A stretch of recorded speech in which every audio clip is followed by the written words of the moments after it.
Ya, Jadi sebelumnya saya perkenalkan diri terlebih dahulu. Oke, Saya silakan. Elizabeth Jocelyn, kelas 11-6 dari Sekolah Santa Agnes.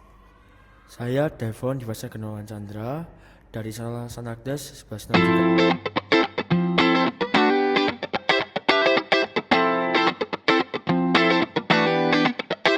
Oke, Mister sekarang. Ya, Oke, silakan bersama. perkenalkan diri. Oke, bersama saya Mr. Ronald. Saya ini adalah seorang pelaku seni.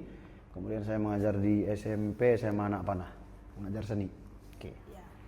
Jadi kami izin untuk mewawancara Mister dan ada beberapa pertanyaan ya Mister. Oke. Jadi kita mulai pertanyaannya ya. Oke. Berikut ada pertanyaan pertama untuk mengenai latar belakang seniman. Pertama, apa latar belakang Mister menjadi seorang seniman? Mungkin seperti kapan Mister mulai tertarik pada dunia seni atau motivasi Mister untuk berseni? Langsung jawab ya. Oke. Latar belakang. Kalau seni sejak saya SD. Kalau saya berasal dari daerah. Di daerah itu nggak ada TK.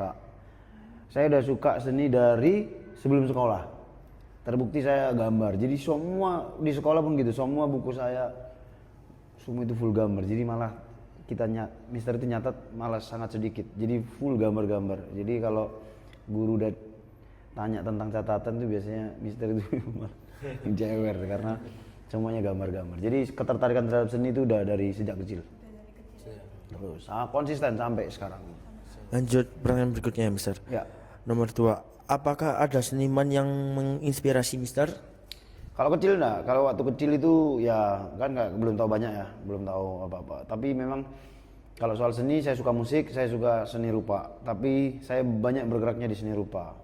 Kalau yang menginspirasi semenjak kuliah itu ya saya inspirasi karya saya dari tokoh-tokoh lukis ekspresionis Indonesia, Pak Apandi. Saya berangkatnya dari sana.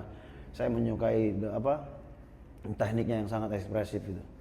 Kemudian kalau yang modern yang sekarang yang masih hidup, saya suka objeknya sama tekniknya dia, itu Mas Dibio dari Tuban, seniman Tuban. Tapi selebihnya saya improvisasi. Saya banyak kenal teknik juga dari berbagai seniman baik Indonesia maupun luar negeri, tapi saya coba bergerak sendiri dari pemahaman saya tentang teknik berkarya. Cuman yang menginfluence saya tentang berkarya itu salah satunya Mas Dibio itu dari Indonesia Tuban yang masih hidup sampai sekarang. Kemudian gaya ekspresionis itu saya serap dari Avandi. Baik, nomor 3, bagaimana proses kreatif Mister dalam menciptakan sebuah karya dari ide sampai hasil akhir? Oke, karena memang saya penggiat ya dari kalau dibilang eksis, kalau sekolah kan semua itu proses belajar ya. Saya lulus sekolah itu tahun 2003, mulai dari tahun 2003 sampai hari ini itu memang saya selalu berjibaku dengan itu karya-karya. Proses kreatifnya biasanya mulai dari gagasan atau biasanya karena keresahan saya terhadap lingkungan sosial, situasi sosial, entah itu kebersihan, itu politik ataupun sesuatu pertemanan dan lain sebagainya. Biasanya dimulai dari situ. Biasanya media ekspresinya ada 2. Saya bisa tuangkan ke lagu atau tuangkan ke seni rupa visual. Jadi dimulai dari proses ide, kemudian saya memainkannya saya bentuk sketch kalau dia misalkan saya mau ke seni rupa. Kemudian saya ciptakan lirik kalau itu saya memasukkan ke seni musik gitu. Jadi prosesnya ada di sana.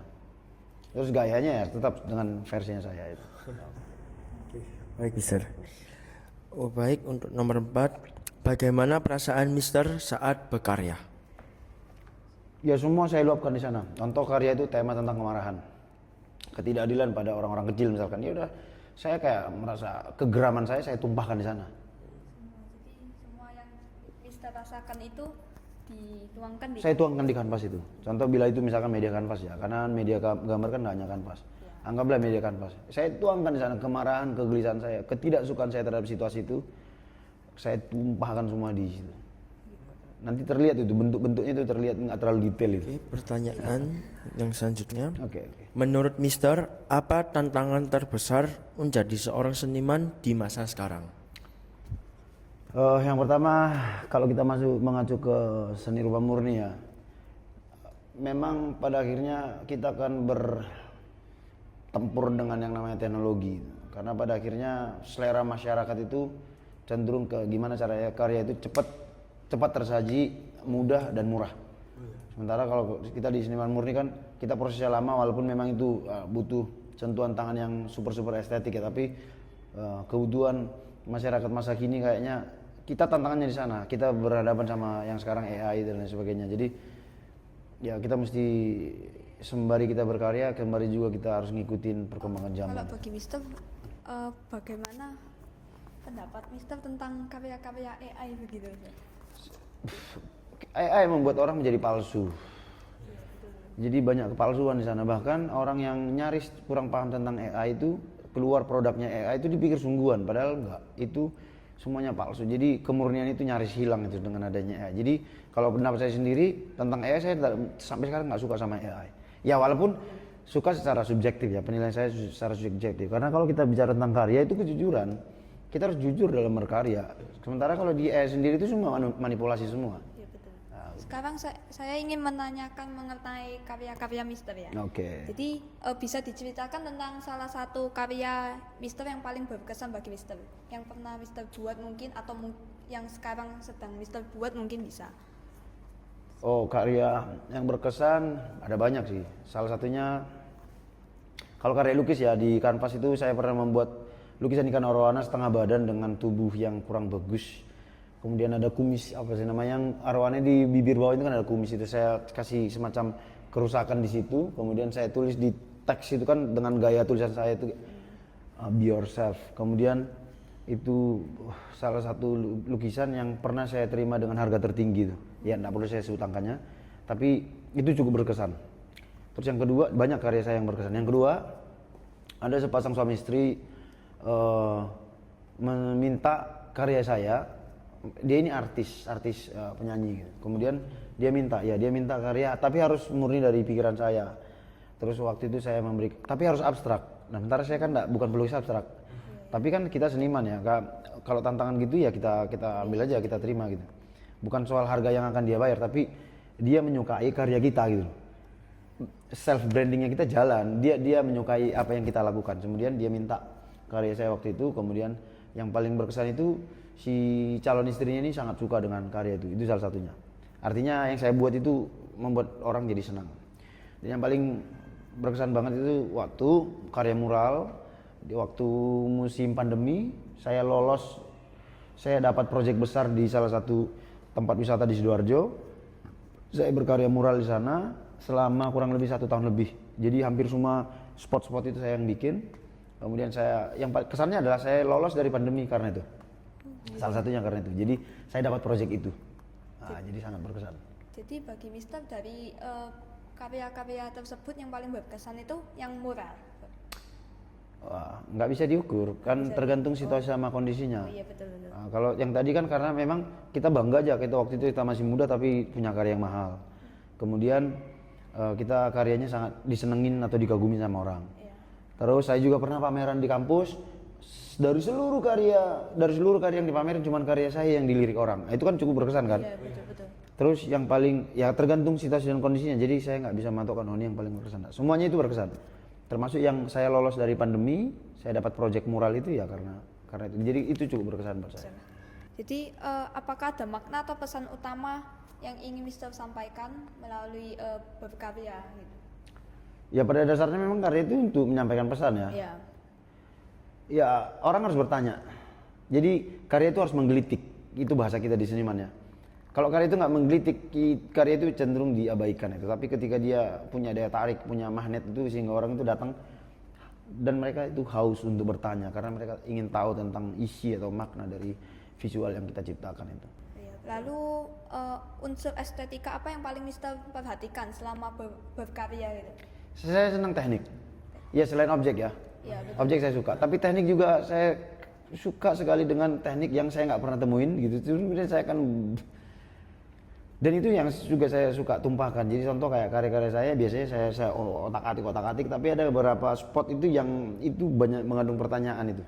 Jadi ini gimana, dia apain sih? Nah, itu menurut saya satu titik point of interest yang karya saya. Jadi Mister itu paling sering pakai teknik apa kalau berkarya gitu? Kalau teknik saya cenderung mix. Mix. Ya, walaupun Dulu kalau sekarang kan sudah memang karena waktu ya. Untuk berkarya misalkan kita bikin karya sendiri tuh kayaknya waktunya memang udah sangat sulit. Waktu di zaman era-era suka berkarya itu cenderung karya saya karya-karya ekspresif. Jadi saya tuangkan semua contoh. Di dalam itu ada plakat, ada akuarel, kemudian di situ ada goresan-goresan ekspresif, goresan-goresan hatching, cross hatching saya masukkan semua sana. Ya semua bahkan saya pakai cat juga main-main pointillis. Jadi saya tuangkan. Jadi saya sebenarnya pada akhirnya waktu itu saya memang mengagumi ekspresionis sampai sekarang. Tapi kesini saya malah mungkin bisa dibilang bergeser karena apa ya? Saya menikmati setiap teknik yang ada di karya itu. Karena kalau jadi seniman harus enjoy ya. Harus enjoy ya, kita main aja. Saya juga kalau berkarya itu ya kayak sampai kadang lupa waktu, lupa makan, lupa semua gitu. Nah lalu dari karya-karya yang berkesan bagi Mister tadi itu bagaimana unsur empatis karyanya begitu? Atau bagaimana Mister berharap penonton itu menafsirkan atau merasakan karya Mister? Intinya di situ nanti tercipta hubungan itu. Ada hubungan yang baik antara audiens atau apresiator terhadap seniman itu. Harapannya mereka memahami apa yang saya harapkan dari pesan yang ingin sampaikan ke sana gitu, ke lewat karya itu. Harapannya di situ. Jadi bisa merasakan membaca karya-karya tersebut. Iya. Lalu bagaimana Mister menciptakan keseimbangan antara pesan dan keindahan visual dalam karya? Indah itu sebenarnya bisa dibilang relatif. Karena kalau kita udah masuk ke ranah seni, semua itu bicara tentang suatu hal yang relatif. Karena intinya gini, kita dalam berkarya itu sudah paham dasar-dasar atau kaidah-kaidah dalam berkesenian. Nanti masalah suka atau nggak suka, indah atau nggak indah nanti orang yang nilai. Tapi yang pasti pakem-pakem berkarya, prinsip-prinsip berkesenian kita udah paham, kita udah ngasih itu dulu.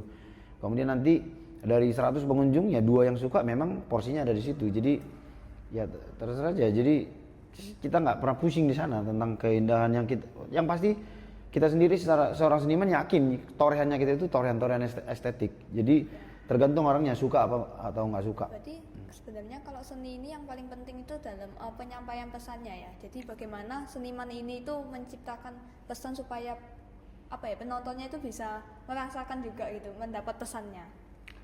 Pada umumnya sih demikian, tapi ada karya-karya komersil. Contoh karya yang misalkan karya panen, misalkan tema-tema panen. Karena memang itu kebutuhan masyarakat, itu disebut semacam karya konvensional ya. Karya yang sangat umum. Itu juga apa-apa, tapi dia menonjolkan teknik di sana. Tapi tema itu udah terlalu sering diangkat gitu. Kalau Mister itu berkarya, kalau karya pesanan ya kita ikutin sesuai pesanan. Tapi kalau karya kita ya enggak, kita ikutin apa yang ada di sini, kita tuangkan ke sana. Jadi kita yakin dan sudah sangat yakin semua yang kita torehkan di karya itu udah pasti goresan-goresan yang estetik.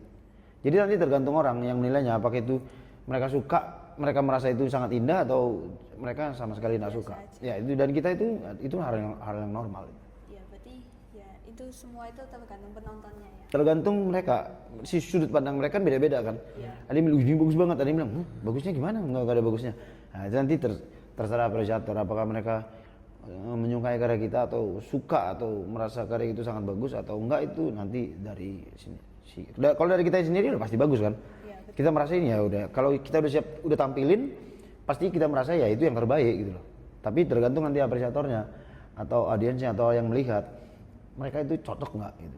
Karena pada akhirnya nanti kan mereka kembali ke selera kan, suka apa nggak suka gitu. Nah, jadi ini terakhir sebelum penutupan, apa yang ingin Mister sampaikan kepada para seseorang yang ingin menjadi seniman begitu, pesan-pesan atau apa gitu, saran. Oke, yang mau ingin jadi seniman los aja. Kalau kalian ingin menjadi seniman, teruslah berkarya secara konsisten. Terus pada akhirnya kalian akan ketemu titik di mana kalian itu bertemu di simpang. Anda harus milih tuh, Anda mau tetap di jalur situ atau pilihan yang lain. Tapi bila Anda ingin konsisten, nanti ketemu lagi sama titik yang namanya kesuksesan itu. Nah, kalau Mister sendiri kan ada di pendidikan ya. Jadi semua energi Mister, semua yang Mister kuasai itu ya transfernya Mister ke siswa.